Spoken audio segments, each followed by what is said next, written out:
Goldie, hey, it's Lisa. Can you hear me? Can anybody hear me on the meeting? Yep. Hear you. Awesome. Yep. Awesome. Having some technical difficulties. How's everybody today? Really good. Thank you. Good, thank you. Go ahead and start this video. I am supposed to be in a different setting where I'm actually the host in here, but it's saying I need to reset the password and I don't have all the KW credentials. So to do that. Hey Lisa, sorry, I forgot I was on mute. No, it's okay. I can make you a co-host. Let me do that really quick. Perfect. There you go. All right, guys, it's 9 o'clock. Everybody's here. Are we ready to get started on our awesome class today? Yeah. Fantastic. So Goldie, thanks for having me fill in on this class. I've been doing teaching for a long time, just not always a spark ignite. So I'm excited to be here with everybody today. And I thought I would just kind of introduce myself. For those of you who may or may not know me, Lisa Serratos McGregor, and I run a team called Synergy Properties out of KW Puget Sound and Federal Way. And it's a small team. So we have a buyer's agent, a head buyer's agent, one part-time agent, 2 admins, and 2 offsite staff people, and then 1 showing assistant. Our goal this year is 100 transactions and about $36 million of production. And I am a wife of 3 kids, ages 5, 21, and almost 18. So I got 2 graduates, of one of college, one of high school this year. And the reason why I'm in real estate is I just love helping people. I love the income opportunity and the fact that every single day you can open your business and have an amazing opportunity to meet people and earn income and be able to spoil your family and live a life by design. So with all that said, I just thought I would kind of go around our room today and just have you introduce yourself, how long you've been in the business, and maybe one of your goals for 2020. Who's gonna start? I can start us off. My name is Ashley Hall. I'm on the My Puget Sound Homes team. I've been with Keller for just echeloned over 60 days. And my goal is 34 closed transactions my first year. Yay, awesome goal. Thanks, Ashley. Thank you. How about Amanda? I've got Junko and Ed Sarasad too. Sarasad. Hi, good morning. I just joined last month, I think about close to a month, 30 days.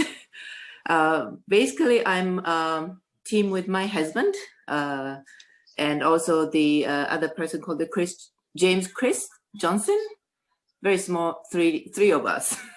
And mainly I'll be working admin, helping out for showing, and I want to do some transaction for their deals.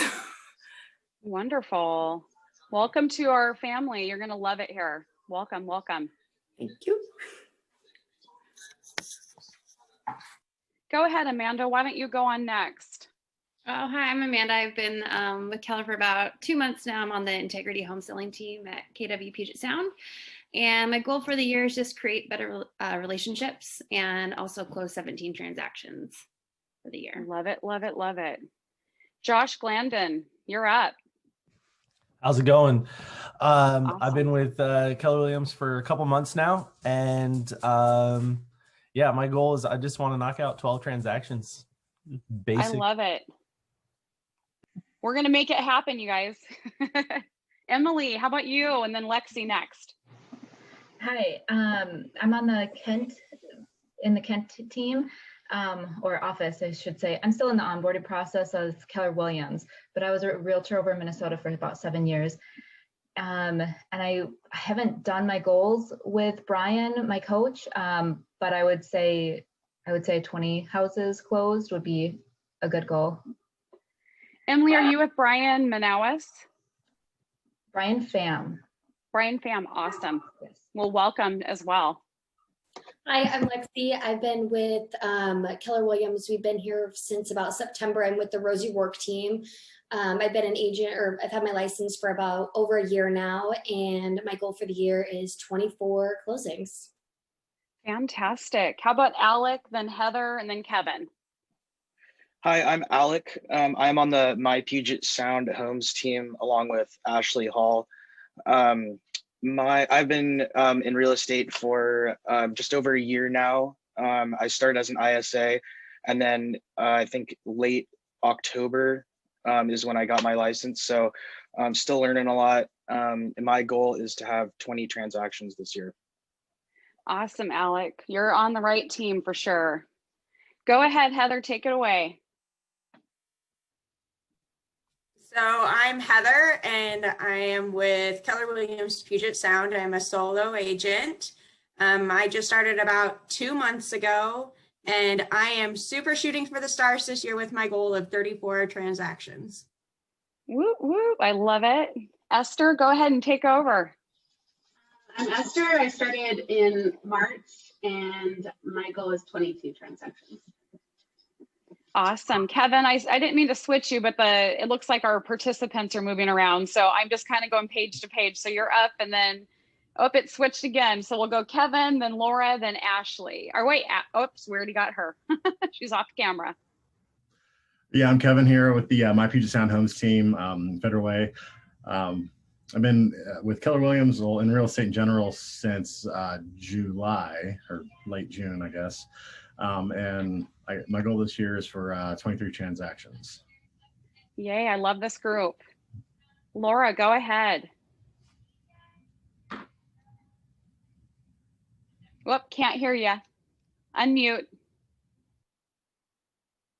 Are we just there you are. Ourselves, Lisa? Yeah, introduce yourself and kind of what your goal is and how long you've been in the biz. I've been with you guys for a month, and my goal was 16 transactions.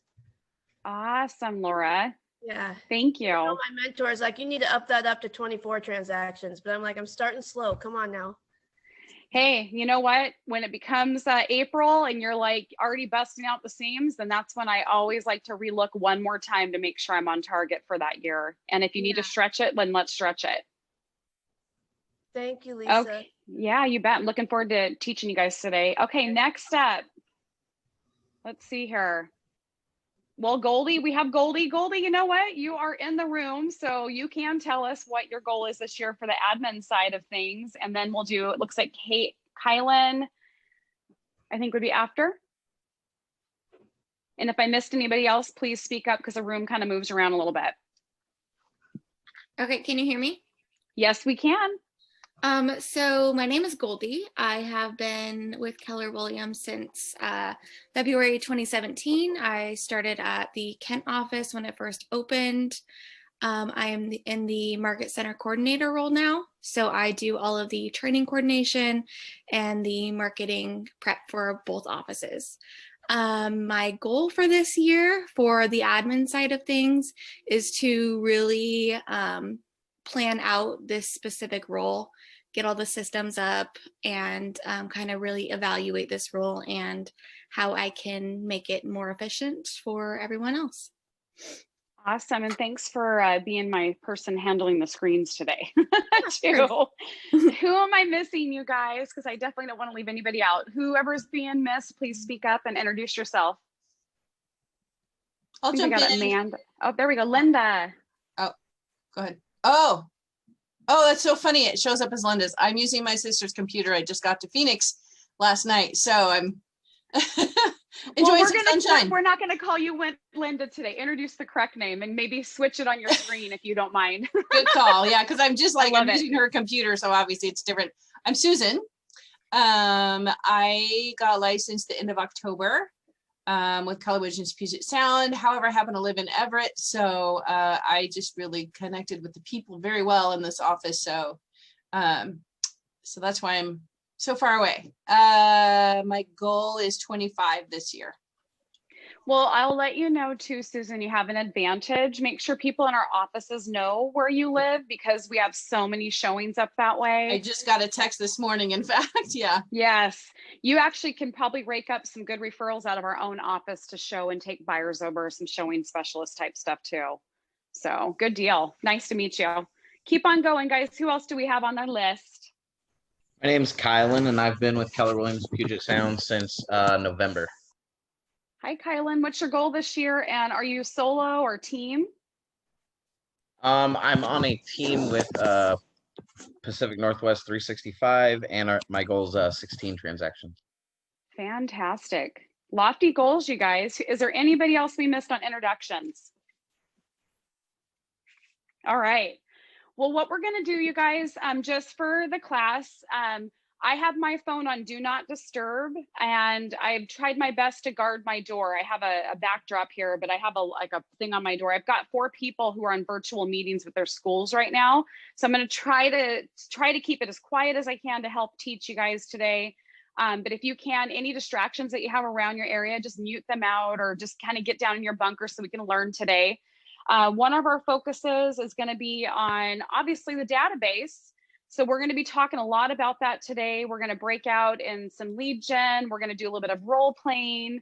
How comfortable are you guys with starting out with talking about your database? We're going to kind of move slides. And can you see the screen? Can you see the actual screen with what Goldie has on here? Yes. Yeah. Awesome. Because I see myself on my telephone because I'm in my cell phone, and I have a big screen behind me here. So what we're going to be focusing on again is lead generating, listing and seller presentations, like how you would actually, we're not going over how you actually do them, but just that you have to have a listing presentation, get listings, buyer's presentation, how to preview real estate. When you're running your business, we have a breakdown of, how to market seller listings, show buyers houses, negotiate contracts, handle transaction management to closing, vendor management, set goals, compliance, risk management, attend training, coaching, and most importantly, you guys, how to manage your money when you get these commission checks. One thing I always have to kind of laugh about, we used to have a MCA called Deidre for years and years and years, and I'll never forget it. She says, yeah, I have so many agents come in and ask for their paycheck. Do you guys know that you're not getting a paycheck? You are an entrepreneur. You guys are independent contractors, and guess what? You get a big chunk of change all in one time. So when you get that, you have to know what to do with it and how to bank it and save it and pay your taxes. So just remember that you don't have a paycheck. If you haven't received a commission check yet, you're getting a commission check. So we'll move into database. So out of curiosity, in the room, we have agents that are brand new. We have admins in the room as well. What kind of database do you guys have right now? Like how many people are in your database, and do you know really truly what a database is? Anybody want to come up on the speaker? And I love total participation, you guys. So if you want to break in, please chit chat. I love it. Like someone give me an example of how many names, numbers, emails, birthdays that they might have in their database. I have 2,837 people that are real names, numbers, emails, birthdays, anniversaries, and addresses right now that I market to. And I have probably 6,000 people I call on a cold data database, which is not something that I market to, but I have an ISA call, meaning zip codes and stuff. They're not real people. They're called have not met. So tell me a little bit about you guys. Do you have 50 names, 100 names, 25 names? What do you guys have in your databases? Right now I have 95 of just, people that I've, just have in my contact list on my phone. I'm to the S's right now. So I'm just trying to like hit up people on my phone and add them tell them I'm adding them to my database and what I'm doing. That's awesome. Thanks for sharing. Anybody else want to share maybe a couple more shares on how many people in your database? And do all of you know that right now, if you jumped off of this class, you could get on your phone and you're going to be shocked. You're going to go, wow, I have 300 people in my phone, or I have 5,000 people in my phone. You have an instant database just off your phone alone. So we'll talk a little bit about that too today. Anybody else want to share what they have in their database right now? Okay. Well, a database, it's going to be something that's going to be producing leads for years to come. It's very powerful. It's also a schedule that produces predictable flow of leads. And I think that's a big one for you guys. It's a living record of business relationships. It helps nurture and manage relationships, and it produces predictable flow of business. It's also going to improve service and strengthen relationships. So I'll give you guys a quick example. Every team, every solo agent, when you come into the business, whether it be Bill or any of the team leaders, anything like that, they're going to say, hey guys, let's start building your database. So for those of you who didn't speak, it could be maybe you don't have a database yet. It's nothing to be embarrassed about, but you need to start somewhere. So you guys are coming to an awesome company. We have a system that's free to you. It's paid in your monthly dues with Command. And that will be somewhere that you can start your database off from the beginning. Now, being in the business 20 years, I started somewhere else. And so I built several years deep into a different system. And so I do use Command. It syncs into my database and pulls data. So I use Command for doing different tools, but my database still sits in that original location just because it has so much depth to it.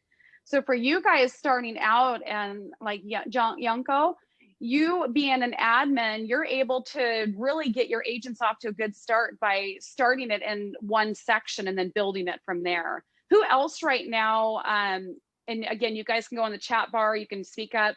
Who's using Command right now as their main source of database? How many of you? Okay, so we've got 2. I gotta look on here to see how many hands are raised. 3, 4, 5. So I would say probably, I'm guessing about maybe 50% of this room. Would you guys say? Is there any other databases that you guys are using right now, or maybe teams that you're on that are using? Like, I mean, there's so many of them. What other ones are you guys using right now? Our team uses A-Frame. A-Frame. Okay, I haven't heard of that one yet before. So is it basically, is it just all the phone numbers, birthdays, contact notes? Does it have other options to it as well? Yeah, you can send emails through it, but that's about the extent that I've used of it so far. Okay. Anybody else want to share what they're using?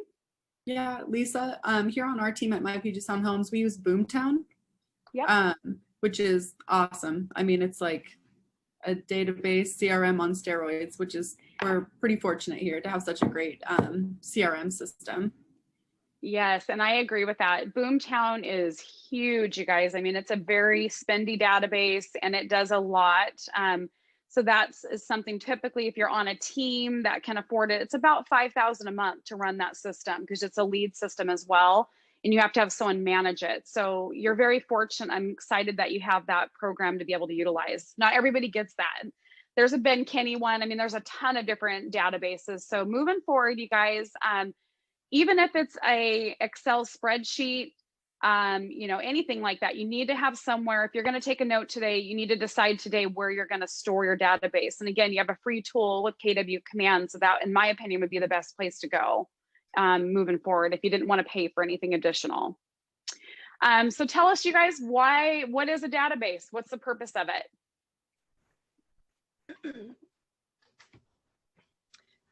To keep people up to date with what you're doing, you know, in real estate, or maybe like what their neighborhoods are doing, or just to keep them, you know, keep you in front of them all the time. Absolutely, Laura. And that's, I mean, the purpose of your database definitely is a record keeper. You know, because we just tracked all of our last year's numbers, and I used to train under Tom Ferry's training, and I had a lot of personal conversations with him, and I thought 36% of my business was huge coming from a database. And I decided 2.5 years ago that all I was going to do is focus on database. So 53% of my 85 transactions last year came from that database. That is huge, you guys. If you're tracking your database and you can get over half of your business from it, that's a huge number. So I just want you guys to know, like, what you put into it is what you're going to get out of it. And it will consistently gift you month by month when you're keeping up on it. What makes a database valuable? What would be a couple of things that you would think that would make it valuable?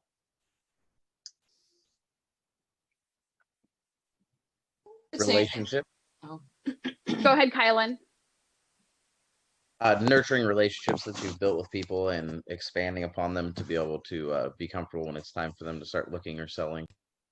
Tell me a little bit about maybe some of the activities you guys are doing in your database right now.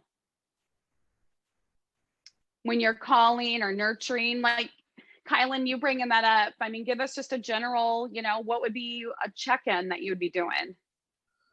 I have a couple people that have been posting home improvements to their house. So I like to, send them a message through Facebook Messenger just saying, wow, your house is looking really good. You know, what's your guys' end goal with, you know, getting your house together? Are you guys looking to sell? Blah, blah, blah.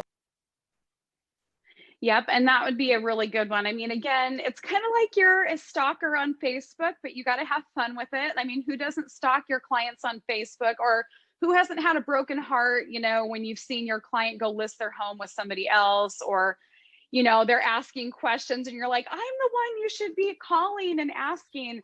So again, you guys, it's super important to stay in front of people and nurture on them through Facebook, through your database.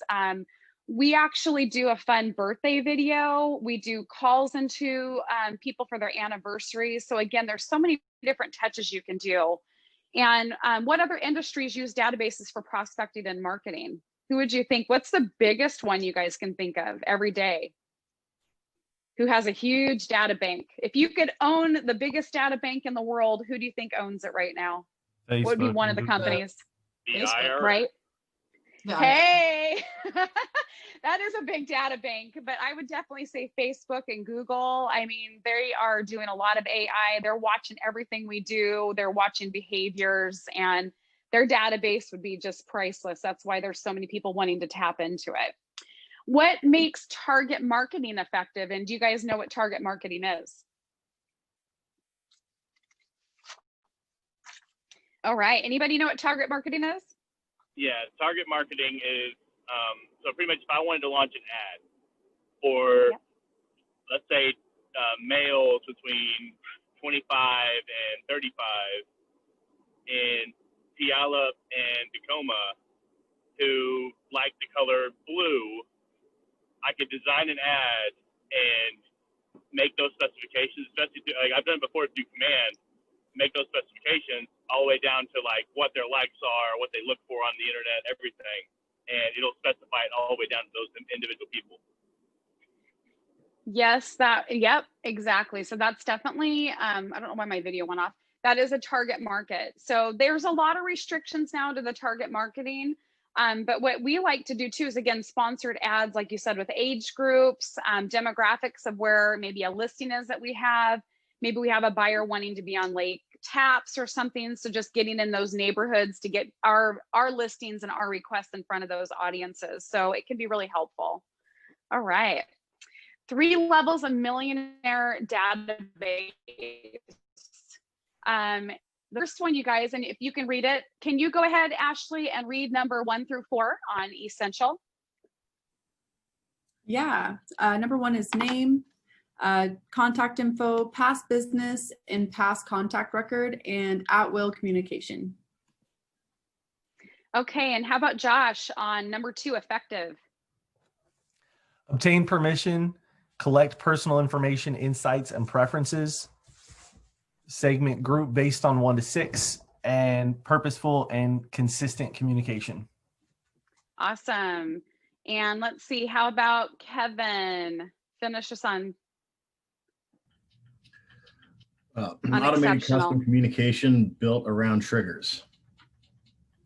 Yep. So when you look at that slide, you guys, again, number 1, essential, 2, effective, and 3, exceptional.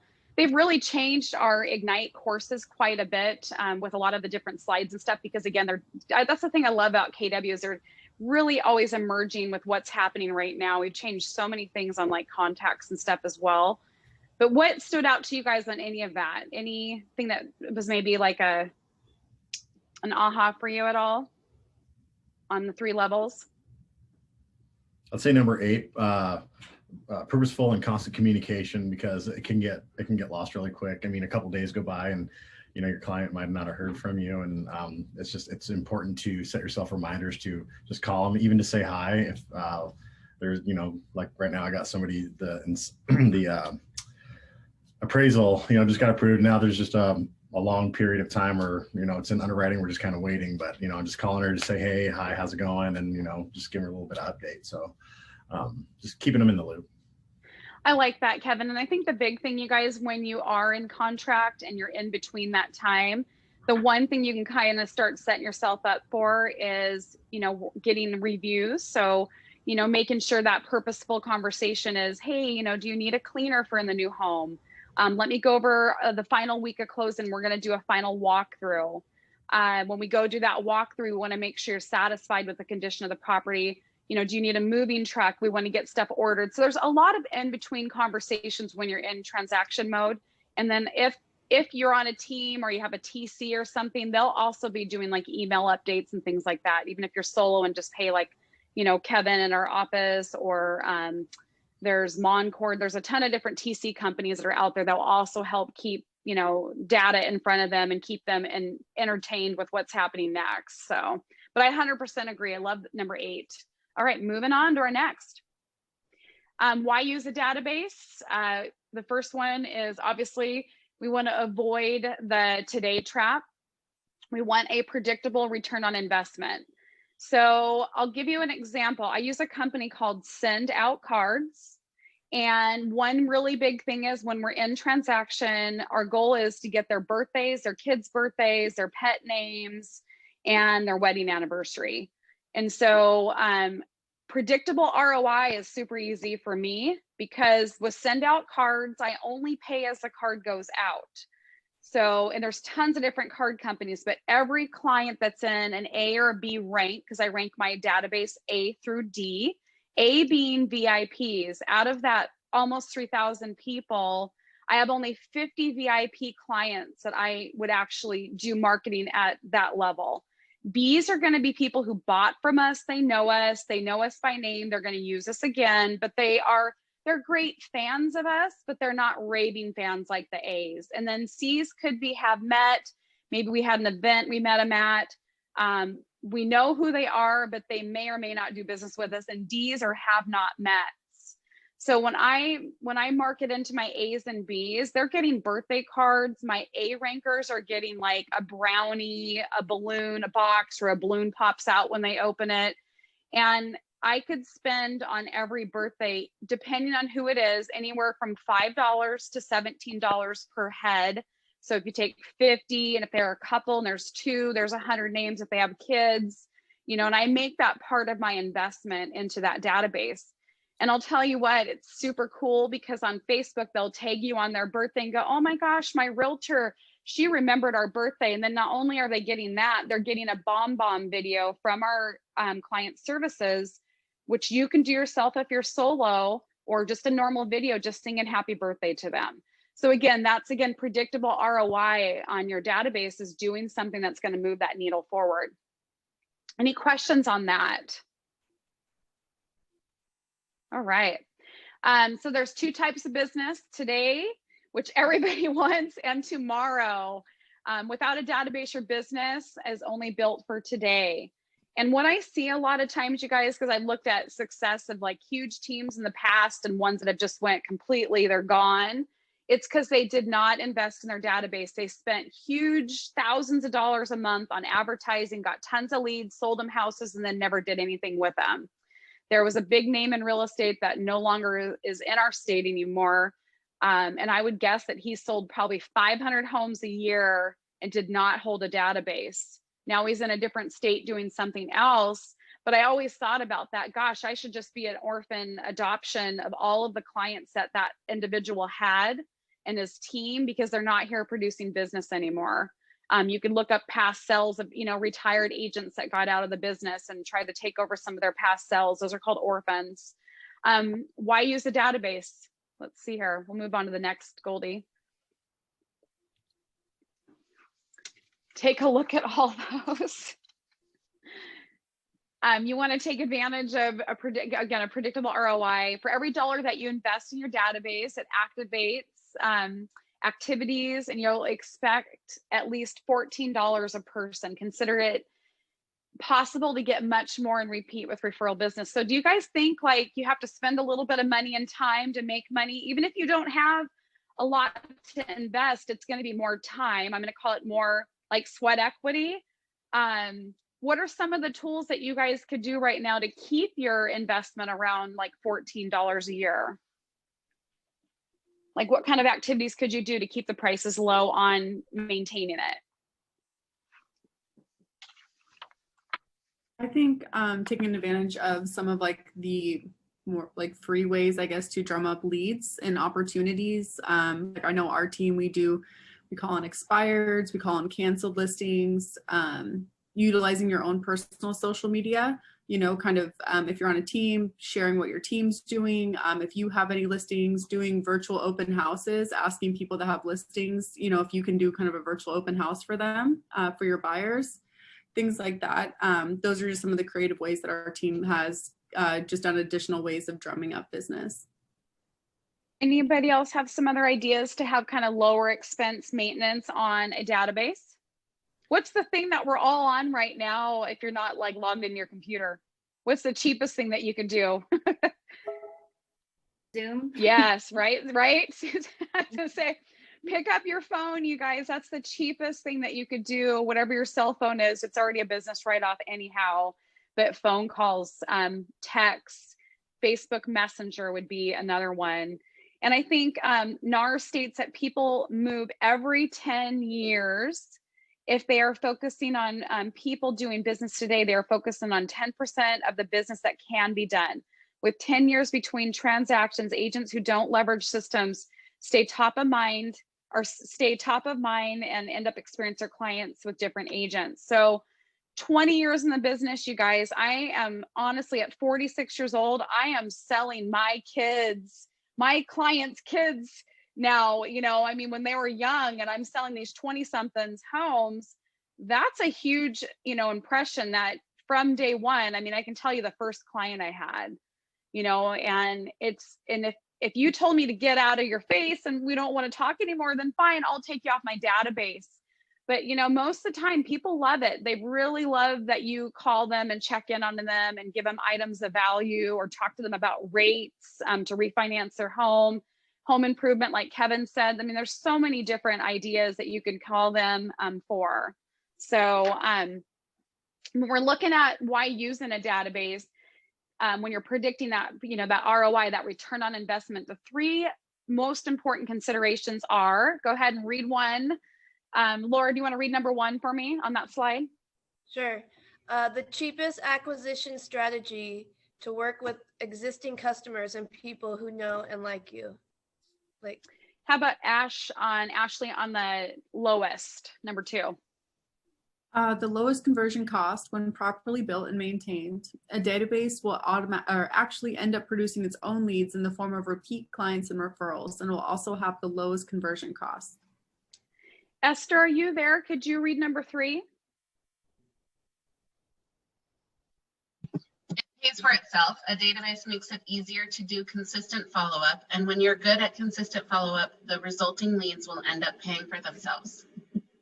Absolutely. Thanks you guys for reading. I'm always going to pick on you guys. Got to keep it going. So why using a database, you guys? Again, recapping the ahas is going to be to stay in front of your clients, you know, keeping them top of mind. You want to feed it constantly. So if you guys were to maybe leave today from the class, and there's always something when you go to a training of any sort, you want to do something right away. Because if you spent 2 hours on this call or on our virtual meeting and you do nothing with it, my thought would be, if I were to leave the class and I was very new at my database, I would say, you know what, I'm going to go ahead and type up 10 names today.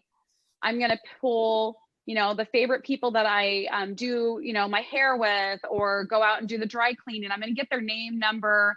I'm going to find out what their address is. Even if you are, you know, mailing to their business address, you know, they're the owners or something. I mean, just take one thing from today and implement it. You know, maybe it's family, and you know, you can get business from your family too, but you need to make sure that there's a purpose behind each person that you're adding. So it's going to be money intensive, passive, and long-term results in the green slide, and then time intensive, proactive, and immediate results. If you feed it constantly, you segment it into groups, like we talked about, ranking it or tagging it, you're going to engage it with a touch plan and tend it over time. So how many of you who, again, when we first started talking, there wasn't a whole lot of interaction on what you really had in your database, but some of the people who maybe are a little bit organized right now, give me a couple of your touch plans that you're doing. Maybe just shout out a couple of things that you're actually doing. We call the 33 touch in the Keller system. Some people have a 40 touch, 10 touch, whatever it might be, but what are some of the things that you're doing on touches? We do an 8x8 for our sphere, which is awesome. And then we have like the different, when we get different leads, if it's like we need to qualify them or they're new, they go on different touch programs based on like their status and their readiness to buy or sell. So in your database, basically, is it, so you're putting them into a campaign saying, okay, not qualified, but inquired on a home. And then it's going to go out with 8 touches, like maybe, is it like 8 days of pain or 8 weeks? Or when you say 8x8, is it a weekly, or how often is it occurring? Yeah, the 8x8 is 8 weeks. So it's usually starts out with a phone call, then a handwritten note, then it's, you know, an email, then a text, then a phone call. So it's, you're hitting all these different ways of communicating. We use that primarily with our spheres, but we have a lot of different campaigns and things like that that you can use for, you know, different people that are 1 to 3 months out, 3 to 6 months out, or within a year. Just different methods that way. Okay. Anybody else have some ideas of things that they're doing? I don't have any touches set up or campaigns yet, but I was just planning on kind of following up with everyone I've added to with a phone call and just saying hi, you know, checking in on you, blah, blah, blah. Laura, you're going to be happy because if you dive into your command, we do have a tech person as well at our office. There are campaigns you can set them up on right on command that will remind you, and there's smart plans as well. Right. So I wrote this down for you guys. Make sure I pass it along. So write down on your notes, you guys, www.answers.kw.com. So answers.kw.com. I learned that from Cole yesterday, and I was telling Goldie that last night because she was doing just a practice run with me. And I just said, wow, there's so much great tools on there of how to set up. So if you don't have the luxury right now of having an admin or someone doing it for you, please, please, please use that site, because that will help you set up a lot of really good things for your database. All right. So we're moving into tagging, it looks like. Custom tags, and this is where Goldie's going to go ahead and take over for a minute and kind of go over this process for you. Yeah, okay. So let me go to my command.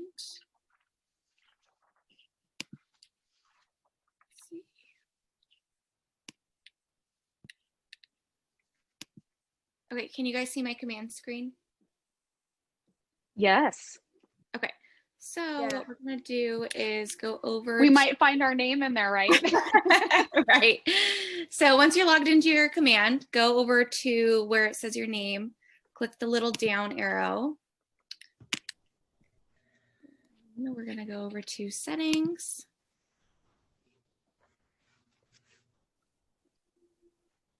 And then once you're in your settings, go to command settings. You'll see contacts, click on contacts, and then contact tags. So this is where you can create your custom tags. As you see, we already have some in here. There are system tags already set up for you. For example, you will find a buyer tag in there, seller tag, create a specific tag. What you'll then do is, let's just type in investor. You can select a color for it. Sorry, I have a lot of stuff on my screen right now. Hit create. Once you created that, you'll find that in your tag, and then go to contacts. let's say you are creating a contact now, click on add contact.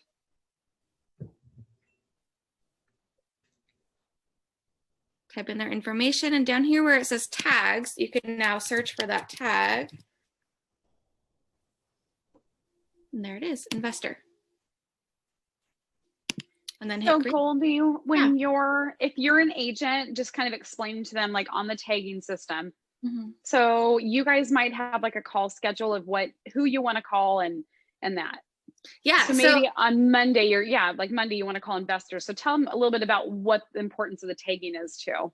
Yeah. So it's like a filter. So if you are, let's say you have your tags in here, you have your buyers, you have your sellers, whoever you add into your database, you can tag it in specific, it's like grouping them pretty much.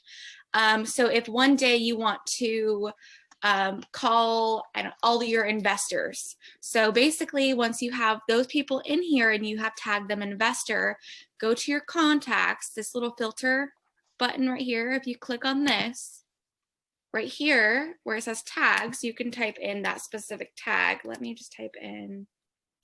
You guys can even have like dog lovers, like maybe, down in Auburn, they're going to have Petapalooza and you got a bunch of dog lovers. So when you add that client into the database, you can put dog events, something to do with dogs, or they're horse people, or they like quads, whatever it might be. So if you find some type of cool event that you happen to see it, you can go to your database and say, hey, I found out that the air show's coming in town. I want to look for all the people that love airplanes and their pilots and stuff and invite them, to make sure they saw that or something. It's a fun way to talk to your people. Another thing you can do is when you are creating those tags, if you do any like client events, you can create a Christmas event 2020 and tag them on there. That way, if you want to specifically look for those people who attended that event, just go to your filters icon and type in that event, and you can pull that entire list of people that did attend. So let's click on apply. So once I applied that tag, everyone who is tagged KWPS will be on this list here. And that's exactly why it's super, super important, you guys, to be able to tag, because like for us, we do 8 client events a year. And a lot of times when I'll use like the Easter egg, or not Easter egg, but the pumpkin patch. So we rent out a little section at Maris Farms, and we have all these prizes that we get donated or that we put baskets together. And as people are wandering the farm, they don't know that this wasn't a client appreciation, and the clients who are there don't know that all those other people are not part of your group. They'll come and we'll sign them up and say, hey, do you want to enter our raffle? And then we're getting their name, address, phone number, and then there's a questionnaire on it just says, do you want to buy, sell, refinance? And that's another way that we're building data. We do the coffee and like a coffee and pie event down at Electric Coffee in Sumner. And again, people don't know it. They're on the street like, oh, what's this? Well, we didn't give them a pie, but maybe for me as a potential business person for transactional, I might say, hey, we'd love to buy you and your family a cup of coffee. We're already buying 200 people coffee, so why not throw another 10 people if we can get their name and number and enter them into those drawings. So it's again how you're building it and tagging it so you know where they came from in the future. I have a question. All right. Yes. So how many tags you can have? You can have as many as you like. There's no limit on how many tags you can create. Oh, okay. Thank you. Yeah. Well, and Yanko, I was going to say too, the tagging can also be a little bit confusing too. So we just went through our CTE last year, and we had 5 different types of sphere of influence, past clients, etc. So we decided this year we wanted to only have like 10 sources of real estate income, like where they're coming from, and really break it down because it was too convoluted. So be really careful of not making so many tags that you're, it just becomes too much. Sure. Yeah. Yeah. Especially when you guys are starting out, I love it because you can really, from our mistakes, please don't duplicate, because it just gets more frustrating later when you're trying to find things. Anybody else have a suggestion or a fun tag that you guys have that you want to share? Big one that we use is the met versus not met. Yeah, tell us why that's important with the group. Especially when you like start to generate more and more leads, you're going to want to know the ones you've actually had contact with versus the ones who haven't been responsive yet, who you're still trying to, because the unresponsive ones you're going to have to push a little bit harder on. But if you've already met them, you don't want to push that hard because you should already have a good idea of like their timelines and stuff like that. Absolutely. And I think the biggest thing is, you guys, any system is as good as the data that you put into it. If you're not building the data and constantly keeping up on it, especially if you're on a team, like, you know, you get on a big team like Ashley's on, and, you know, Ron, they have a person in the back, they have an ISA in the back. If you're not putting your notes that you just went out with Joe Smith yesterday and showed houses, and then they're doing their round robin trying to help facilitate leads on the back end or market to them, again, please put in your data. You know, if you talk to them, if you texted with them, because that's the only way that you're going to know kind of where your conversions are, by the amount of communication it took for you to actually get them to meet with you. Your goal is always to do a come into office or a virtual meeting, or get them to meet you face-to-face, belly-to-belly conversations. All right, any other questions, you guys, on the tagging or anything on Goldie's end that you might want to ask her? All right, so we're going to move into leads and contacts, and I'd love a volunteer who wants to read the left side there on the leads. I can read. Awesome, go for it. People who you have on the right to sorry, I have mild dyslexia and I'm going to overcome it. People who have the right to at least have a one-way conversation with, touch campaign, 19 to connect. So 4 touches, quarterly phone call, 12 touches, monthly email, newsletter, market report, video, 2 touches, promotional direct mails such as magnet, calendar, market report, etc., and 1 touch, annual event, party, movie screening, or get together. Don't you guys love that? Like, if you don't have a touch program right now, again, KW is such an awesome training company. They're giving you these touches. So for my admins, my ISAs, my back-end ops people, again, if you're starting out and you're building up a team, or you're hired to help them grow, I mean, it's all built in. It's like all you need to do is Google and get into Command, and there's so much to offer. Okay, next person on contacts, who can read that one for me? I can do it. Thank you. So contacts, connected by permission or because you know them. They are interactive and value-based. Touch campaign, 36 to convert, 4 touches telephone calls, 26 touches biweekly email offering some type of information of value to the consumer, 2 touches events, get-togethers, parties, 4 touches promotional direct mail such as a magnet, calendar, market report, etc. Well, and the nice thing is you can see kind of the difference between what a lead would be and then what a contact is. And I want to remind you guys, a couple years ago, Keller Williams changed what a contact is. So just remember, because my team, when they log in their numbers, are like, what's a nurture? What's a contact? A contact is, you guys, in the Keller system, it means that you actually texted 2-way, messaged through Facebook or some other messenger resource 2-way, or telephone call 2-way. It doesn't mean that you have to actually be on the phone. As long as it's a 2-way conversation and it's regarding real estate, then it will count as a contact as well. So just remember that just because you texted someone a big massive group text but they didn't respond, that didn't count as a contact. So if you're tracking it, your goal is to get, if you really want to be high production, you want to get 20 conversations a day through a touch like that. All right, and just a reminder, you guys, too, is that in the beginning, you're just establishing your database. It will be segmented automatically into 2 larger groups, again, leads and contacts, which we just talked about. And I think the one thing, go into your page 5 in your participant guide as well, and review the suggested touch campaigns for each segment in the database leads and contacts. Again, about the 19 to connect and the 36 to convert. And then remember that your business is sustained through the relationships, the leads, the contacts that you guys have with your people. And you guys all have your workbooks, right? I just want to make sure. And that one again is when you want to re-look at that to build those touches, page 5 in your participant guide.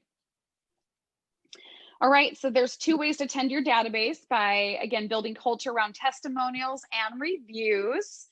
Also regular update and prune your database. People like to do business with people that they know.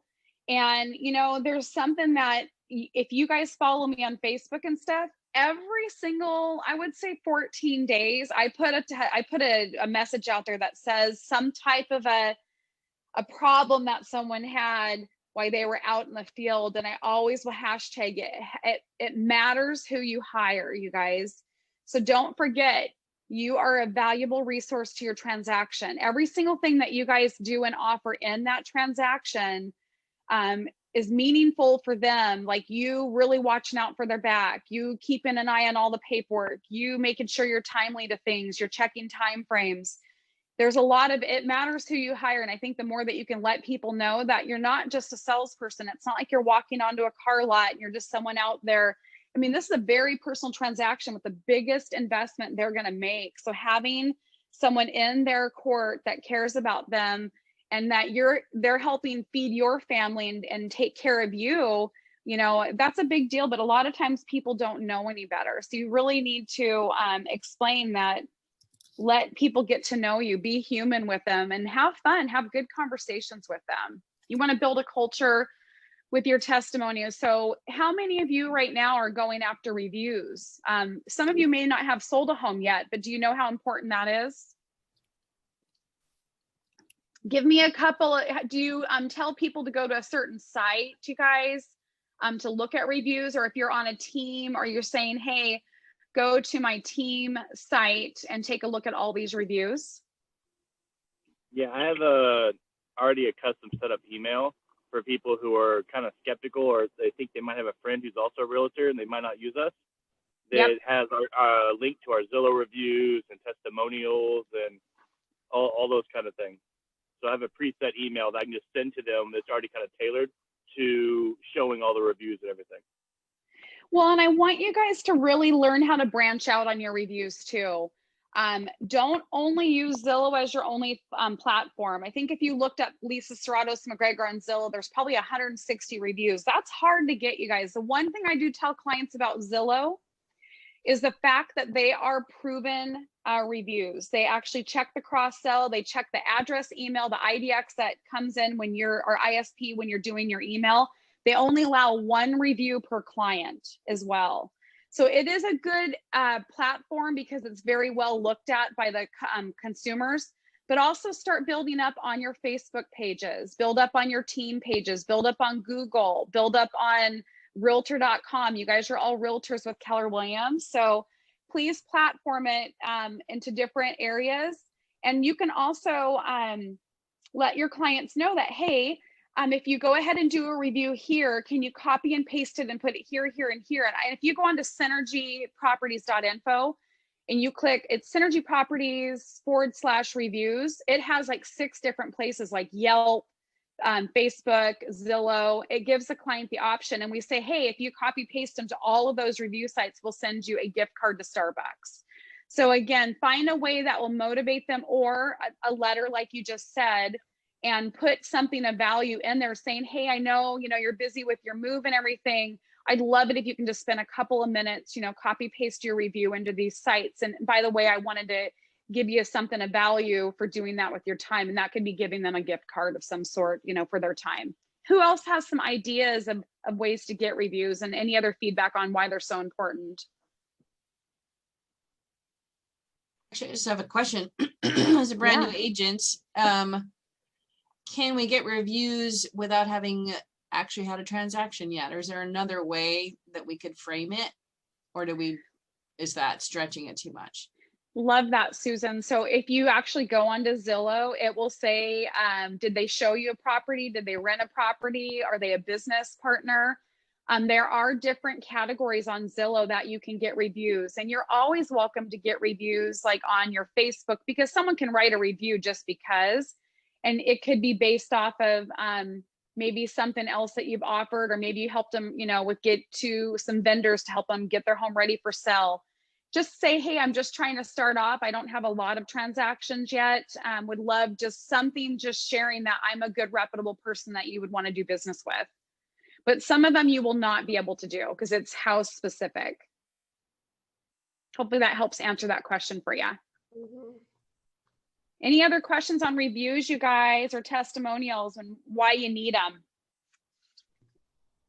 Well, I think it really helps build your business. And so many people are like Googling stuff these days that to have it on there, I think is super important.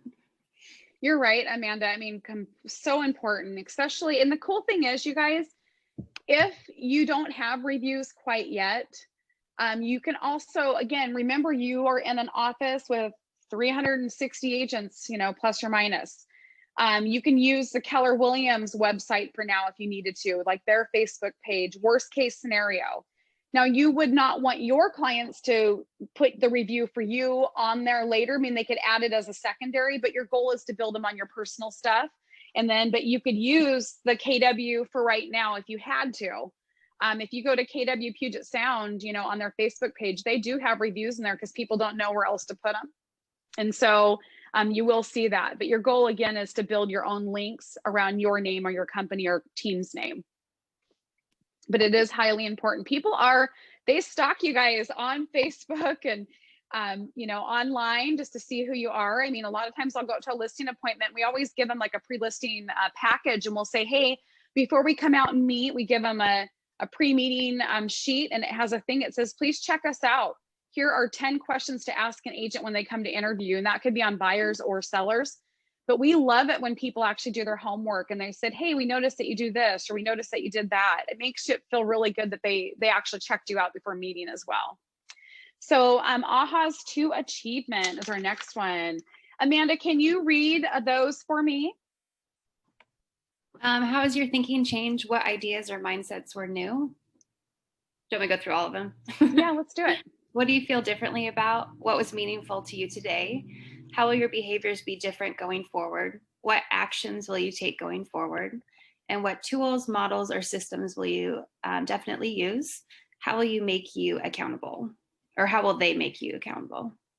So, I mean, talking about all of this, you guys, what were a couple of the ahas? You know, how has your thinking changed a little bit about your database right now, or building that culture around like getting testimonies, reviews, putting in, you know, good conversations with your clients, getting their data? What kind of things are you guys thinking? What ideas or mindsets maybe are different from today? It's purposeful communication. That one really struck with me. Just really trying to, yeah, just have more of an idea of what, you know, just, I don't know, purposeful. That's it. I don't know what I'm saying, but the purposeful communication is what hit me today. Yeah, I like that. Was that number 8? I think. Was it Josh? Did you pick that one, or was it? I don't know if it was the other gentleman, but he picked that one. I love that one. It's so true, you guys. What other ones did you guys pick out, or things that maybe struck you on going through this first section?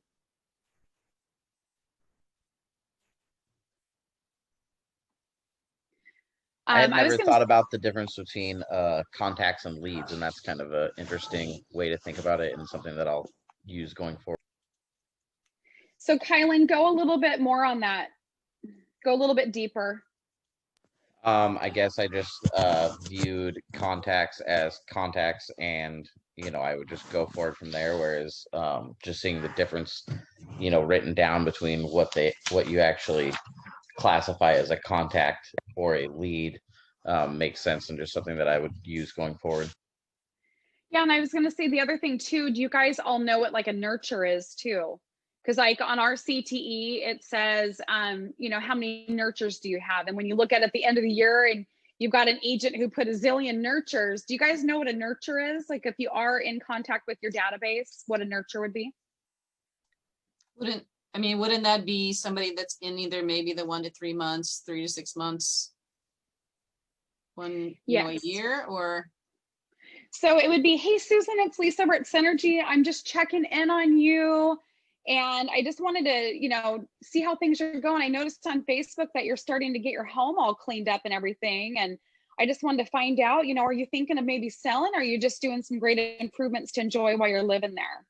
So it'd be when you come back, you'd say, yeah, actually, Lisa, we are maybe wanting to sell in like 6 months from now. And I'd say, awesome, Susan. So would you mind if maybe, do you have any vendors that you need right now? Is there any projects that maybe we can help get some people out there to give you some bids on?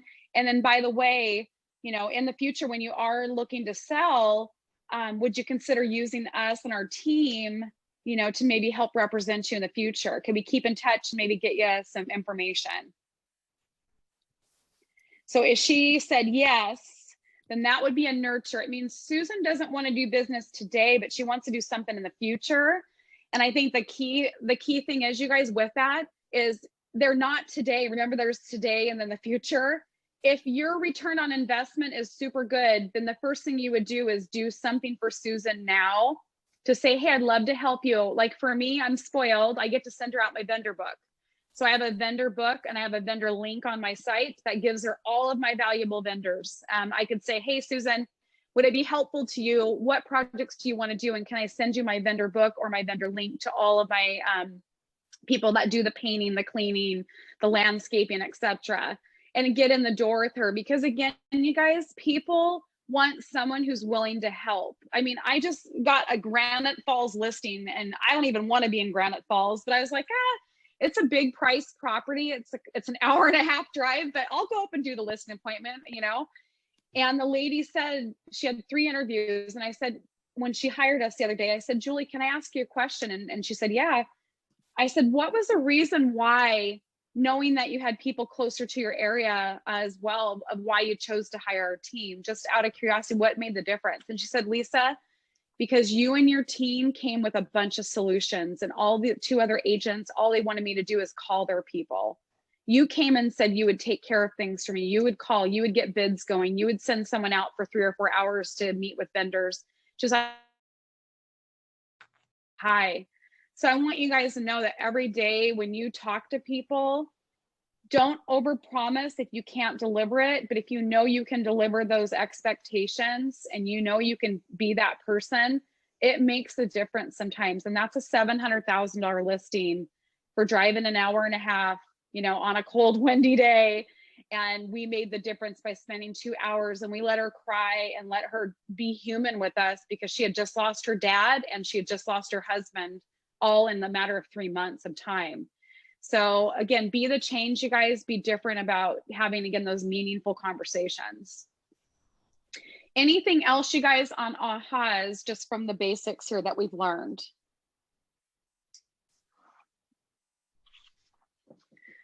I'm looking on my little teaching sheet, and one thing it says pruning your database regularly is just as important as having the right information. Make sure that your database is as healthy as it can be. They should be able to answer these 3 questions. So with these questions, you guys, and pruning, I didn't, you know, when I see pruning, I'm like, pruning? We prune our database. I just don't think about it. It means get rid of the people that aren't going to do business. So Laura, you being a new person in the business, you have to ask crucial questions too. There's a lot of newbies in here. You need to ask them. So, hey guys, you know, in the future, I know you don't want to buy or sell right now, but just out of curiosity, would I be someone that you would consider in the future to help you maybe on that major transaction? And if they answer you no, you can ask why. But if you know they're not going to give you business, and why spend all your energy and effort putting time, money, calendars, magnets, pens into that database if they're not going to use you? And do you feel like that's too blunt for you guys? Is there a way that you would ask that question if they would do business with you? Anybody in the group that would be willing to share? I don't think that's too blunt. But also, maybe they would refer you to somebody. But maybe you also, you know, if they're a definite dead end, I could see pruning them, but then there's always that hope for the future. So, and I agree with you on that. I might ask, so, hey, Laura, just out of curiosity, you know, in the future, I know you don't want to buy or anything right now. You're in your lease for another year. You know, just out of curiosity, if we could show you ways to get into a home in the future through education, through just keeping you maybe up to date on maybe a couple of areas that you want to, you know, be in the future. And we want to get you into home ownership so you can invest in yourself. Would I be somebody that, you know, you might consider in the future to help you with that major life transaction? I think that's a very genuine question. So answer it to me like a consumer. I'm playing with you. I think but have fun with it. I didn't know you were pretending. Yes. I mean, I would say absolutely yes. I would, because you are so straightforward. So Lauren, in order for me to better serve you in the future, can I ask you just a couple more things? Because I want to add you to my VIP client base and make sure that I can connect with you in the way that you want to be connected. So we love to celebrate your birthday. Could I get your birthday? So then on your birthday, we can actually do something special for you, remember you. I also want to get your mailing address, your email, and any other, you know, pertinent information. If you know if you're married or have a partner, anything like that, a significant other, love to add them into, just to include them in all of our fun events that we're doing in the year. Could that be something I can gather from you right now? Yes, just because you just made me feel so special by wanting to do that. Yeah, like right there. That awesome. You guys, it's not hard to add. It's fun, you guys. You got to add people. You got to have fun with it. And I think, you know, developing it is through just your skill set and asking fun questions. And I think, like Heather, you know, if you and I were doing this, just having a conversation together, I think that's the big thing, is have fun with it, be genuine.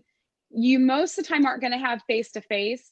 You can ask them for a face-to-face, but you may not have it. So I think the big one is, you guys leaving here today, again, we have a little bit more time, but your phone calls, your touches, adding that data into your bank of your birthdays, anniversaries, hobbies that they like to do. I have a buyer survey that goes out that asks them things that they enjoy doing, so we can get to know them on a personal level. And then if someone like Youngo, who's building up a database, she could tag those people in their hobbies. So on our little questionnaire thing, it says, you know, what do you like doing for fun? And we could put, oh, and they love Mexican food. Well, you know, we're going to send them a Rio Blanco gift card because they love going to Mexican food or whatever. But again, think about really getting personal with your people. Anything else, you guys? I have a question about that, especially like if you're going to ask people, would you consider working with me in the future? Yep. Oh, I already know like 5 realtors, right? How do you answer that? Let's have fun with that. So, you know, I appreciate you taking the call today. And, you know, I always ask, I know you're not looking to buy or sell right now, but in the future, you know, I'd love to be able to show you a great way to get into a home with as least amount of money out. I'd like to educate you through classes and things like that. Would I be someone that you would consider using in the future as your potential agent? And then you responded, I have a lot of people I know. Actually, one of my best friends is a realtor, and I bought my house through her last time. Awesome. You know what? We all know as zillion realtors. I completely understand where you're coming from. And I'm going to let you know, sometimes it's super hard to mix business with friendship or family.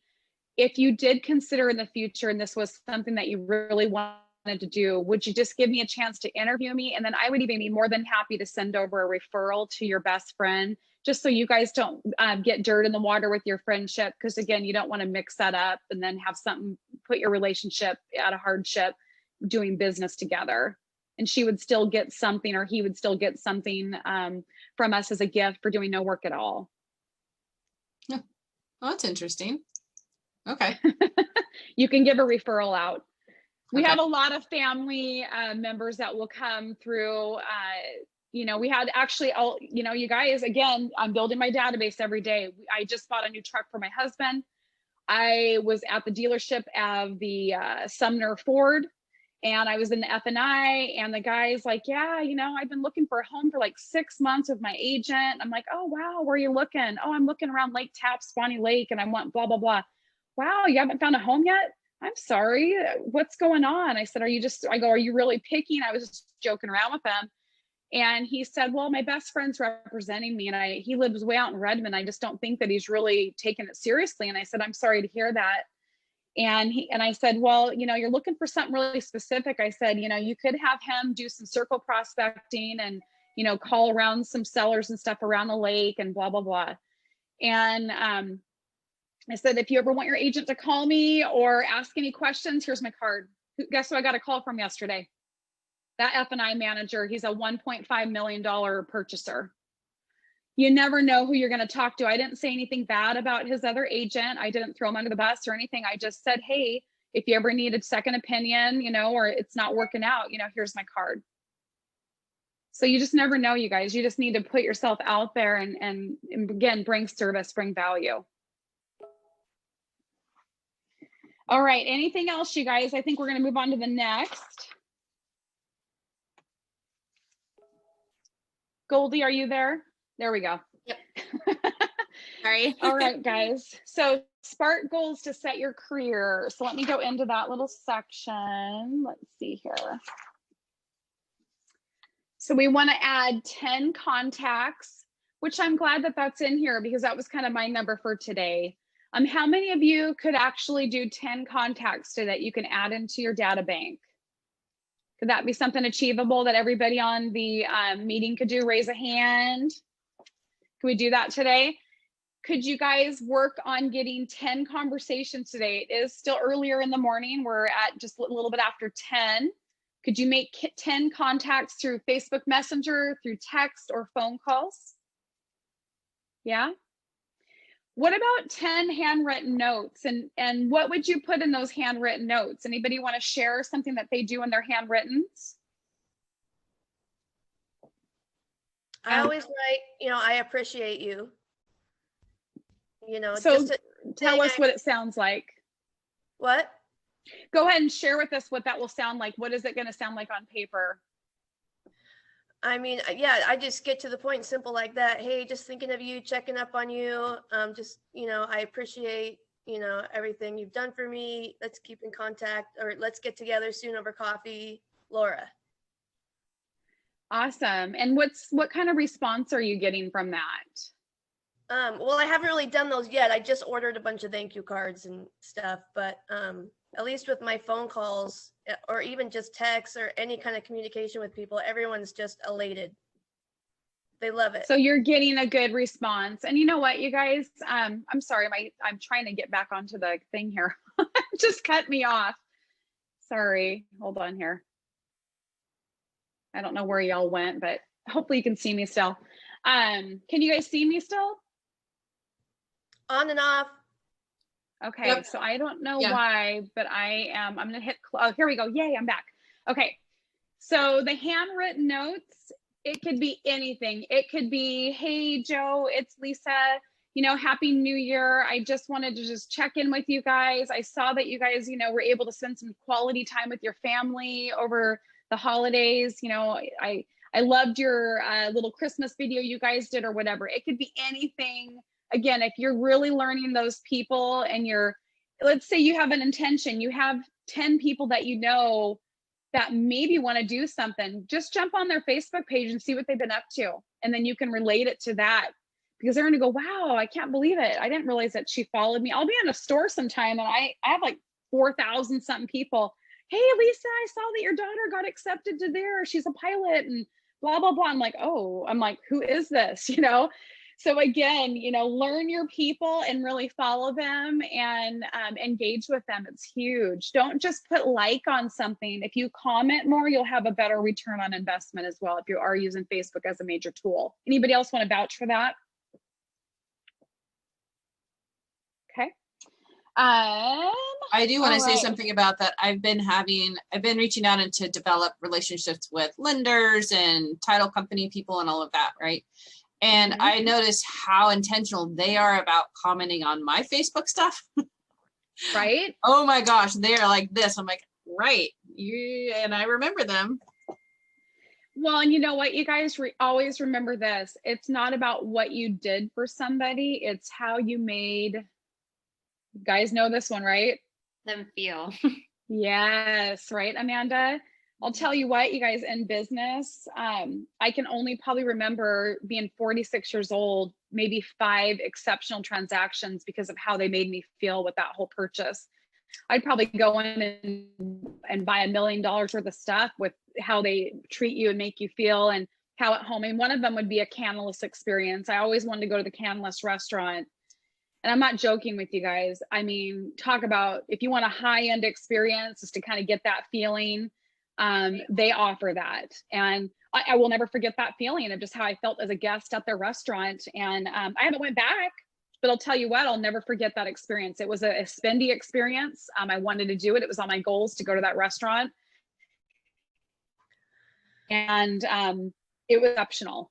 So anybody else have one of those aha, you know, feelings of a service level that you were treated so well that you just can't remember, you cannot forget how they made you feel about the transaction? If not, oh, go for it. Go, Heather. No, when we went on our Norwegian cruise a few years ago, like they never told us no on that cruise. Like it was, if they could make it happen, they made it happen. It was like a crazy great service.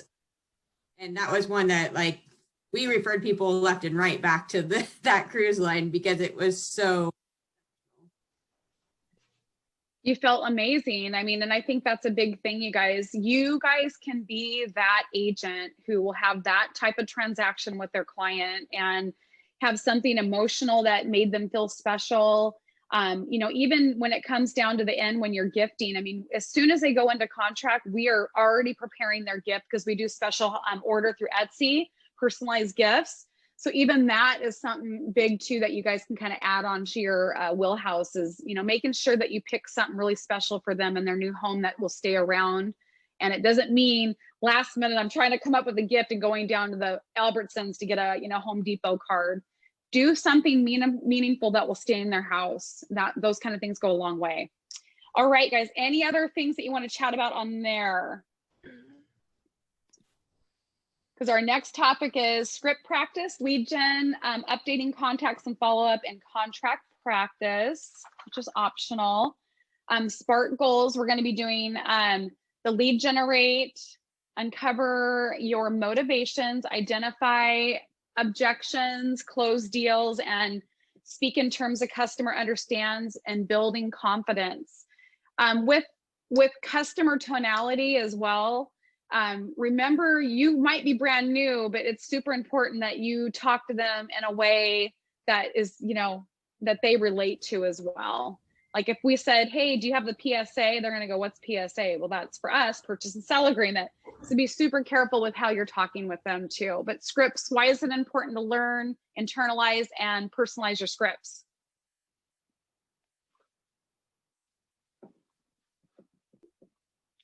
I mean, because we're speaking to individuals, you know, not a group of people. So each individual is going to have a little bit of a different script. Well, and I think too, Laura, one of the things I learned, I have a ISA who's in the Philippines. His name is Marvin Baldillo. And he looked at my script and you could tell like he completely just was scared. You know, he was looking at it going, this is not me. And I said, Marvin, it's okay. I said, you have to personalize a script to make it sound like having a fun conversation. If it doesn't sound like it's a fun conversation, then we shouldn't be having you use that script. So I always let agents know, like, you're going to find scripts. They are designed to stick to very close to where they're at. Like if you're in the bold program, they don't like you to mess with their scripts, but I have to be honest with you guys, they're made because they're going to help you generate business. But if you have something like you're inviting them to something, you know, you need to put your flair into it. I actually originally came into the business under Brian Manawis. And when I used to look at him, I'm like, I want to be Brian Manawis at the Keller Williams Kent. But his style was not me. And I kept on just defeating and defeating because I didn't make it my own. And finally, one day a light bulb moment went off and I said, well, how if I do this or do that? And then put my flair into it. Talk about my business changing so much just from changing one or two small things that will make it your own. So just remember that your daily success habits, memorizing and internalizing the scripts, you need to look at them and memorize them. Like I could go into a listing appointment with really honestly no preparation. I could have somebody just prepare the CMA and I could go out and do my listing presentation with my eyes closed. Somebody new is not going to be able to do that. You have to practice. So all of you that are on this Zoom meeting today, I highly recommend that you get into role playing with people, script practicing, and we are going to break into that now. You have to learn how to have fun with it. So we're going to break out, and I'll let Goldie kind of share how this is going to work too. Yeah, okay, so let me go ahead And Goldie, how are we doing on time? You know me, I want to make sure that we'll still get through our content. we might go, right now, it looks like we might go about 10 minutes over. Okay, we'll try to speed up a little bit, you guys. Sorry about that.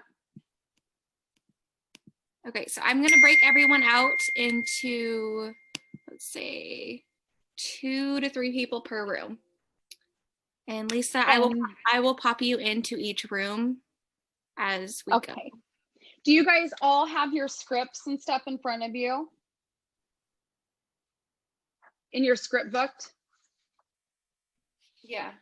Yes. Raise your hand if everybody has a script to do. Okay, awesome. I just want to make sure. Okay, so Goldie, take it away.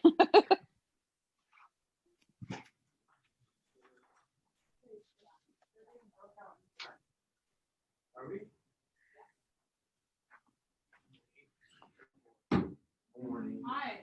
Morning. Oh, I left meeting. Oops.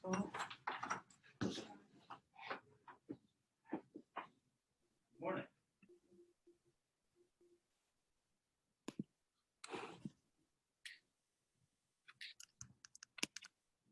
Did you get a notification to join? No, it just shows, no, I don't have one. Okay, let's see. Let's move you.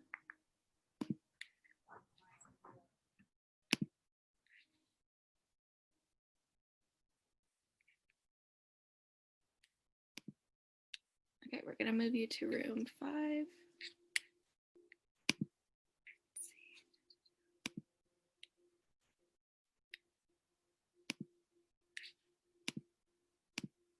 Okay, you should have got one for room 5. Do you see it now?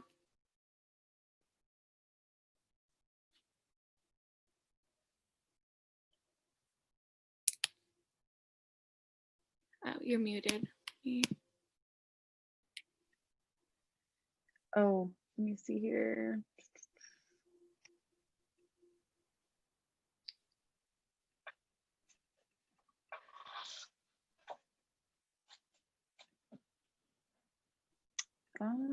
Here.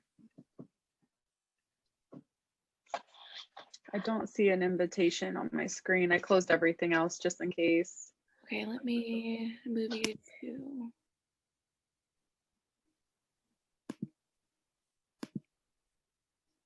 Okay, I just sent it again. Okay.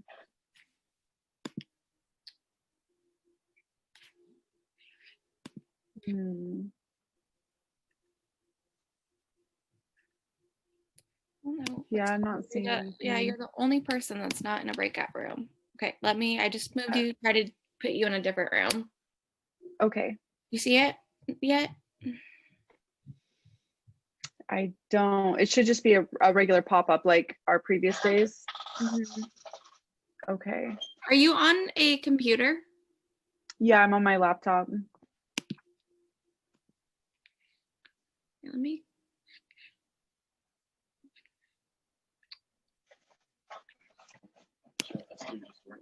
Yeah, I'm here with Chris Wood. We actually can script together if you want. We're in the same office. If you guys want to do that, be okay? Yeah, that works. Okay. Okay, perfect. Thank you. Yeah.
Hello, hello.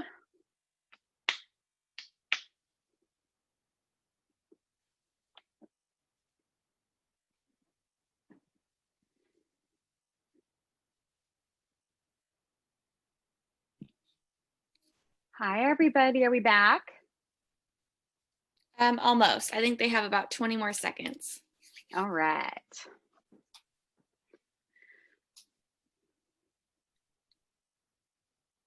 That was fun, Goldie. Thanks for letting me pop in everybody's conversations. Good.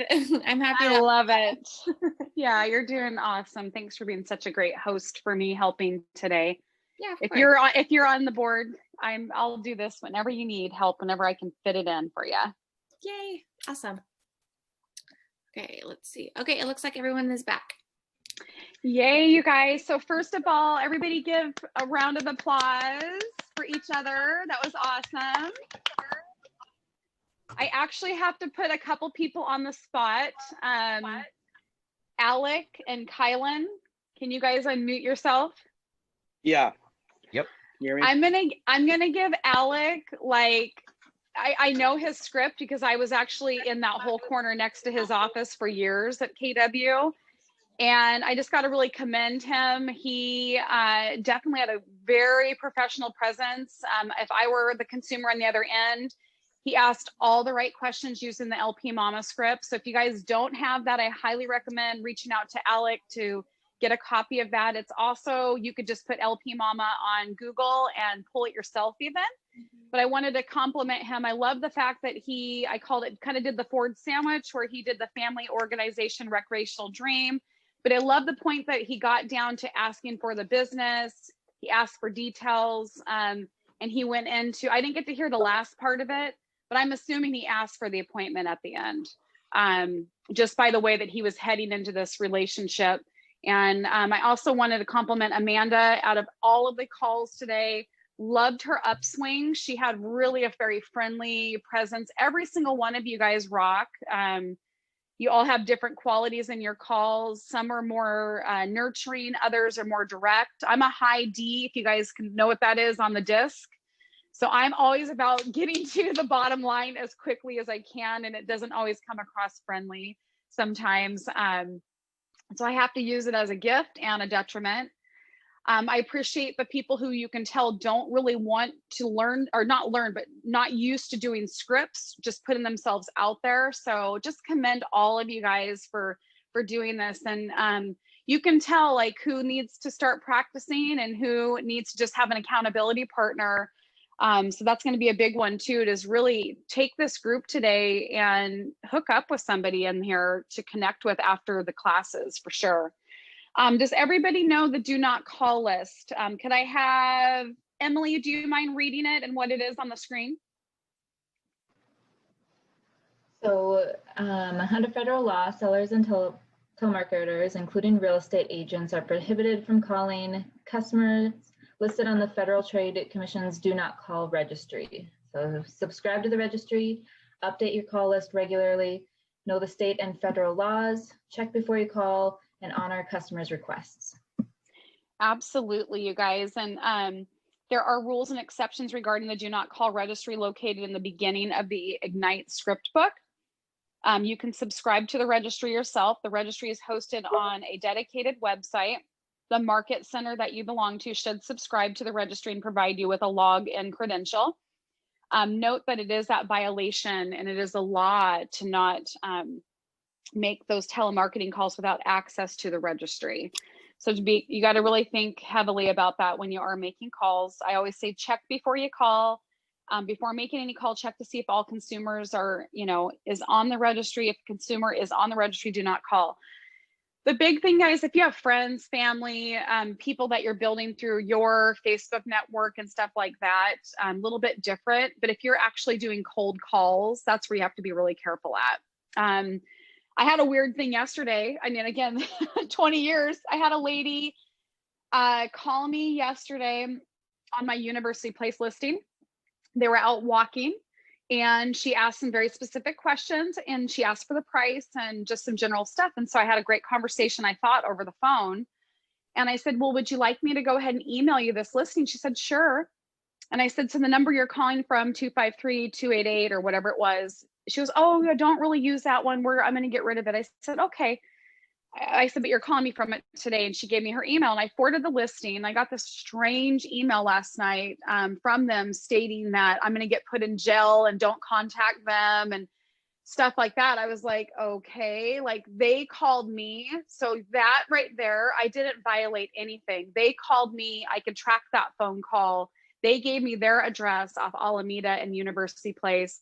It was strange. So sometimes you will get some different ducks as well, you know, in this. So just kind of know if they don't want you to call them and they ask you not to, then don't. But in that case, you know, what else can you do? They asked you for some information and then you call and then they ended up not wanting you to connect with them. So very strange. So I do have a question about this, and I haven't actually registered, I don't think yet, unless, does our broker automatically register us, or we're supposed to go on for the first time and do this? No, I believe you're supposed to go on and register it for yourself. Okay. So then once we do that, so if we're getting leads from somewhere like an ad or a lead service or something like that, are we supposed to check those numbers, or since those people have given their information to be contacted, do we not have to check those numbers? Sorry, Goldie, I wasn't sure you're going to answer that. So if they're on the do not call registry, I think the biggest thing that you're going to do when you're scrubbing your list is it's pretty much the people that you don't know. You want to just cross check that they're not on there. So for instance, with our ISA, we use Cold Data Resources, and their system will scrub the list for us because it's a paid service. But if you have to do it yourself manually, then you'd be entering those phone numbers and just cross-checking your list. You probably have a split screen, one for checking the list before you call. Yeah, hopefully that answers a question. Goldie, if there's anything else to add to that, feel free. No, that sounds right. Okay, and then you just need to know your state and federal laws, and then when participants should be calling their sphere of influence or referrals, they have permission to have conversations with. So that's what I'm saying. Like if you're calling your normal people, if they were on there, but they know you, you're not spam calling them or anything. You see, it's a little bit different on that. So next thing is we're going to be moving into role play lead generation. Go ahead.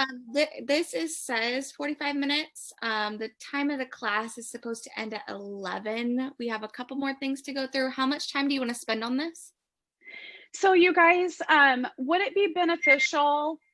We can all get right into our lead gen. If you guys want to spend 10 minutes, maybe taking a quick break, real quick bathroom, getting on your phone calls, and then come back in and we could do maybe a couple of scripts together. As a group, would anybody want to do that? Or do you guys want to go strictly into lead gen for 10 minutes and then just come back and we'll just wrap up the session? I wouldn't mind a quick bathroom break. Okay, so why don't we, when you guys are doing your lead gen, just please mute your speaker, but keep your cameras on. I guess you guys, most of you are on your phones, aren't you? Okay, are most of you on your computers? Yes. Okay. Then if you're going to be doing your lead gen, go ahead and we'll break into that. Just mute your, mute your computer so we don't hear you, but then we'll have her break back in. So we'll take a 10-minute bathroom/lead gen break, and then we could do a couple of scripts together, and then we'll just close out the class. Wait, so we're doing legit lead gen right now? Legit lead gen. Okay.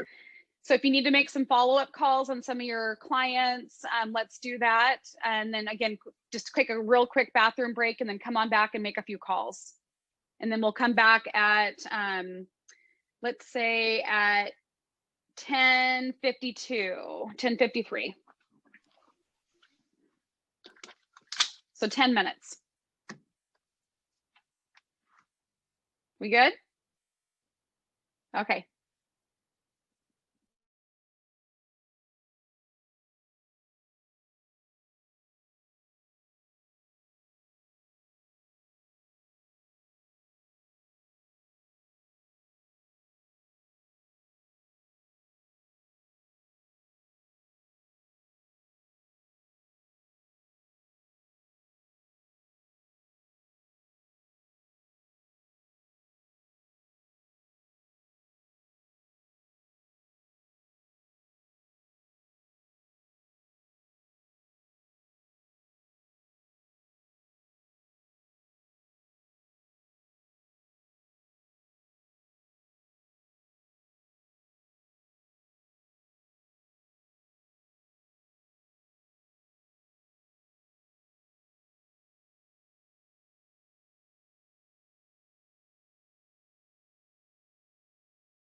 If you guys too, if you're not making phone calls, I would be more than happy to just do some fun lead gen scripting with, anybody wants to practice with me, and everybody else can hear if they want to do that as well.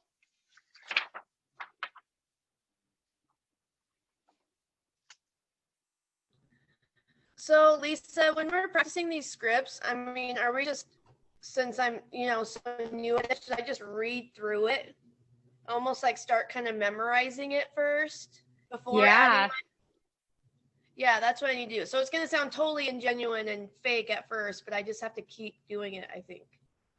And I think that's the thing, like when you guys get your scripts is take it, and if you need to use like a dry line or something, put your name in on it, really cater it to what's going to feel comfortable for you. Right. So like yesterday on our University Place listing, we changed the financing to conventional cash out, FHA, everything, instead of just a cash out conventional, because our flipping rule changed. And so we had all kinds of people calling, and so it was super easy. We also put a 250 or 249.9 listing on last night. It got blown up with showings. And I think the big thing is, ring, ring, ring, someone's calling up on a price. So Laura, if you want to call me up on my Tacoma listing that you just saw it went active, it'd be kind of fun to kind of interact with you guys too, pretending. If you don't have someone to call right now because the time is short, we could do a few minutes too of just having fun interacting. You guys can beat me up and throw objections at me. Beat you up and throw objections at you? Yeah, I love it. I love problems to resolve. I actually have a question. Sorry, I'm going to jump in real quick. Oh, please, you guys, this is for. So I had an interesting situation come up, and I was previewing a house this week, and the realtor on the house had warned me that there was digital staging involved. So I was prepared for the house to not have like a couch or a bed in it or something like that. But the house was actually digitally staged to look remodeled. Oh no. So I was glad I was previewing the house because, but like, is that something anybody else has come up against? Well, I'm going to let you know something, Heather. If it's not in the agent marketing remarks on that's stating that it's enhanced, I'm going to be honest with you. And again, please check with the designated broker before I give you any full instruction. But that would be a speak up to me. That would be a blow the whistle on the MLS and stating that an other agent has virtual staging, which is fine, but it also enhanced the house to look better than it truly is. What I would recommend with an agent who wants to do that is you should show some shots of the real house without those staging if it isn't great condition, because that made you want to come out to that listing and waste your time based off of what you're telling me. Because it wasn't truly what it really was appearing, even though they, it's not just throwing furniture in. It was a house that probably was not in good condition, it sounds like. Am I hearing you correctly? Yes, it was. I mean, it was something where, so it was a fairly large property, and supposedly they were supposed to have like 3 or 4 residences on the property. So I was looking at it as an investment opportunity for a friend of mine. And I'm sorry, I have a 4-year-old and she's involving her. But hi, 4-year-old. Yeah, and she so I went out there just to preview it before I presented the opportunity to my friend, and I thought at least the main house had been remodeled, but when we got there, it was going to take, like, we're talking hundreds of thousands of dollars to refix this. I mean, even just the main house, let alone the other couple residences and stuff on the property. So yeah, it was a big. What did the agent comment say? Do you remember offhand? Because did it tell you that you were going to come into a fixer and stuff like that? No. Or were you completely shocked? I was completely shocked. Yeah. You guys need to, as a listing agent, you need to be crystal clear. If you're going to use anything that enhances something, that's why the MLS, I'm pretty shocked that they allow so much virtual staging. because they weren't even back in the old days. We used to be able to put greener grass in and do a couple of things to enhance the listing. Be super careful, guys. Don't be that agent who's bringing people out there wasting their time that it doesn't even look like what is really there. Just like the Form 17 and stuff, tell your people, be so straightforward, honest, share everything that they possibly can about that property. The more data, the better that you'll be for the experience for the agents as well. So I'm sorry that you went through that, Heather. That's not good. And you probably need to do a blow the whistle on that listing on other and write up what you're viewing, what your comments are of why they should be talked to from the MLS rules. Okay. Yeah, I was just curious because, like I said, I'm all for virtual staging when it's like putting a couch or a bed in a room. Like, yep. I could see the opportunity with that, but it was really shocking. Like I said, I was really glad I wasn't with my friend. Like I hadn't already sold him on the opportunity. I went first because I would have looked kind of silly going out there. So. Yeah, no, I agree with that. Sorry about that. Anybody else have anything that's kind of come up that you guys want to kind of throw out there to see if just have a conversation around it? We got a couple more minutes before we break back in with everybody.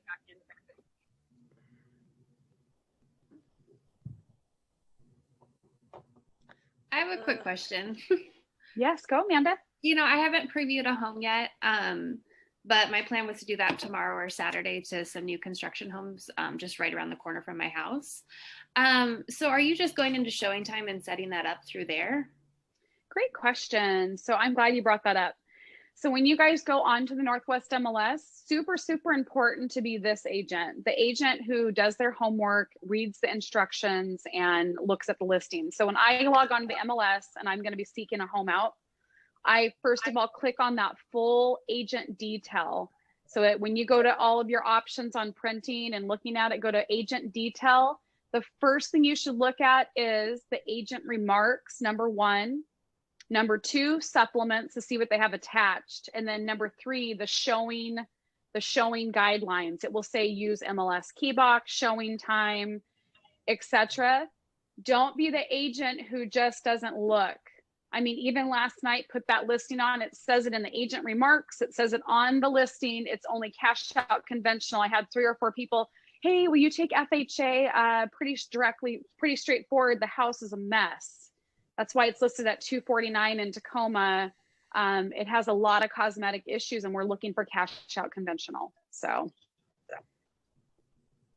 Ashley, thanks for letting me know. Nice to meet you too. Thank you. You too. I appreciate it. Yeah, of course. So can I add something about previewing? Yeah. I've been previewing, but I didn't know a couple of things until recently. Number 1, on the showing time, there is because it defaults to agent or buyer or something like that. There's a selection you can do that says preview. I'm like, oh, I should do that when I set the appointment in showing time. I don't know if I do that then if they still send me the feedback things, because it automatically sends you a request feedback multiple times through texting and through email. Five times, you guys.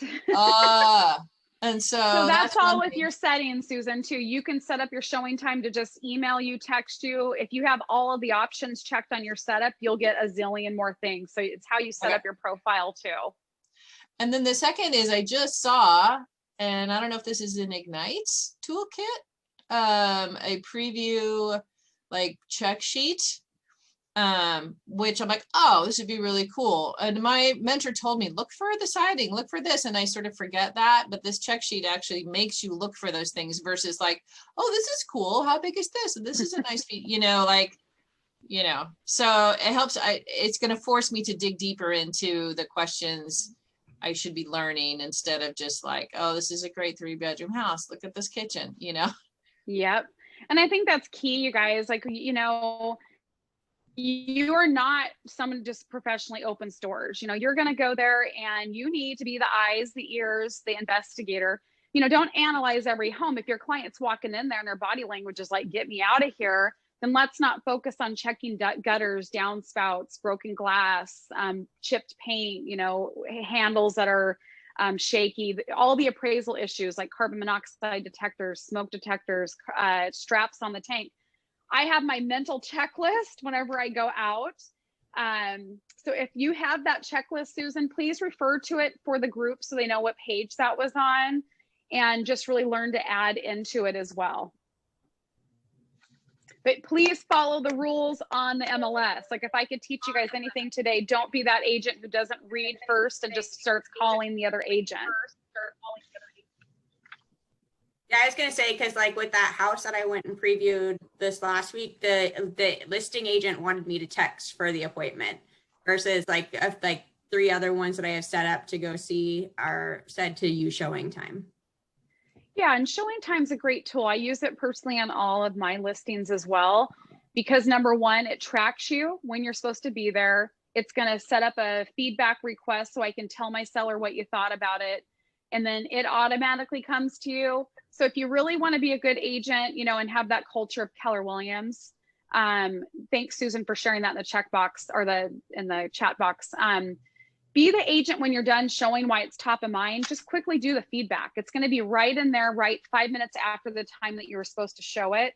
The other thing is, guys, because with COVID-19 not being able to be in the house with other people, please, please, please, if you're running late or something, give the seller a heads up, give the agent a heads up, and make sure you're not delaying someone else that's coming in, you know, in that 30-minute window after you. So be super conscientious and respectful of the times that you're supposed to be there. Or if you know your client loves the home and you're going to be longer, then double book that property. So book it for 10 and then 10:30 to 11. So you've got a whole hour to spend time in there through showing time. All right. So any questions, you guys, from today? It looks like we're kind of all back. We have 3 more minutes until it ends. Any other ahas? Anything that you guys want to wrap up with? I have a couple. I really appreciated, Lisa, you're the first Keller Williams person that has said it's okay to make the scripts your own. Because obviously I struggle with. I'm not in trouble. No, I appreciate it, because I'm going to do that anyway. But I mean, I'm trying to balance the follow the proven models, which I completely get. But I know I'm not I've presented and taught many times, and I can't do word for word script. So what I do is I study it first, I make it my own, I write out my bullet points, and especially in this case, I'm going to for sure write out the key questions to ask and the key points, like the call to action and those things, and make sure I hit those. But otherwise, I'm going to make it more conversational, as long as I have those key points. So I appreciate that. And honestly, that's one thing I haven't done yet. And it's like, okay, I just need to do that and pick some scripts and then just do it. The second, I appreciate your light bulb moment. Yeah, I mean, I know I just need to do it, you know, but yeah. Or I've seen a couple scripts I like, and I want to sort of take the best of them and combine them and then just bullet out my own, and then I can go. I'd never heard of LP Mama before, so I just looked that up, and I'm like, that's cool. There's all kinds of, resources on that. So I liked that too. Yeah, and that's what My Puget Sound Homes uses and all their training. I mean, Cheryl and Dan have a very specific system of how they train their brokers. So that is something that team upstairs uses religiously. Because I was next to them for a long time. I heard that script over and over again because they have several people on their team up there. Love it. Anything else, you guys, that you want to bring up? Any other ahas and what you should be doing and not doing, and how to put things in order of priority or anything to that nature?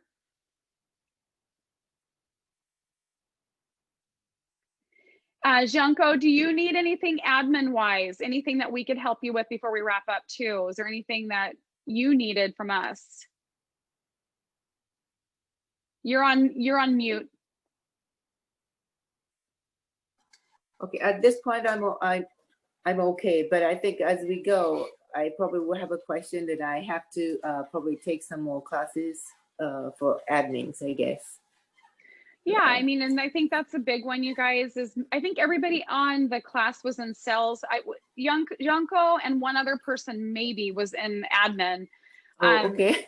Yeah, out of the class today. So I want to let you know, I appreciate you, because you have to be able to move the needle for your main rainmaker, your lead agent.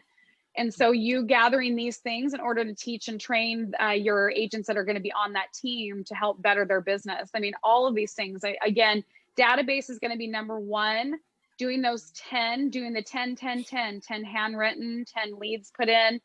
and really go deep into your database. Start getting those birthdays, make it fun, ask for reviews, you know, start building your name out there. But I would say take one thing at a time, because I get ADD like nobody's business. So you have to put it on a schedule. I use the Keller Williams Bold Planner. Oh, you can't see that.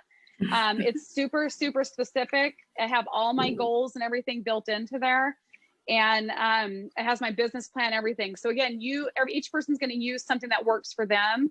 And I appreciate all of you guys being here today. And I know that we're at 11:01. So I would just reach out to me if you guys want to. My cell phone is 206-261-5884. If you guys have any future texts or anything you need to ask after the class, 206-261-5884. And again, Lisa, and I appreciate all you guys being here today. And Goldie, thanks for being an awesome host.